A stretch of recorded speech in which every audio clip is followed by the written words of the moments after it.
ജീവനം Nileshwaram GLP school പരിസ്ഥിതി club, Padannakkad കാർഷിക college NSS team എന്നിവയുടെ സംയുക്താഭിമുഖ്യത്തിൽ ആഗോള സമുദ്ര ദിനത്തോടനുബന്ധിച്ച് നീലേശ്വരം കച്ചേരിക്കടവിൽ കണ്ടൽ ചെടി വെച്ച് പിടിപ്പിച്ചു. കാർഷിക കോളേജ് ഡീൻ ഡോക്ടർ രമേശ് ഉദ്ഘാടനം ചെയ്തു. ജീവനം നീലേശ്വരം GLP സ്കൂൾ പരിസ്ഥിതി ക്ലബ്ബ്, പടന്നക്കാട് കാർഷിക കോളേജ് NSS ടീം എന്നിവയുടെ സംയുക്താഭിമുഖ്യത്തിൽ ആഗോള സമുദ്ര ദിനം ആചരിച്ചു. നീലേശ്വരം കച്ചേരി കടവിൽ നടന്ന പരിപാടി വാർഡ് കൌൺസിലർ PU രാമകൃഷ്ണന്റെ അധ്യക്ഷതയിൽ കാർഷിക കോളേജ് ഡീൻ ഡോക്ടർ രമേശ് ഉദ്ഘാടനം ചെയ്തു.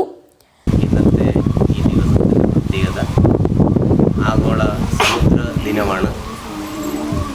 ഈ കണ്ടൽക്കാടും അതിൻ്റെ അനുബന്ധിച്ചുള്ള ജീവജാലങ്ങളും ഒക്കെ ഉള്ള ഈ കണ്ടൽക്കാടിൻ്റെ സംരക്ഷണം ഏറ്റെടുത്തുകൊണ്ട് നമ്മുടെ ശ്രീ ദിവാകരേട്ടൻ ഒരുപാട് വർഷങ്ങളായി ഇതിൻ്റെ പുറകെ നടക്കുന്നത്.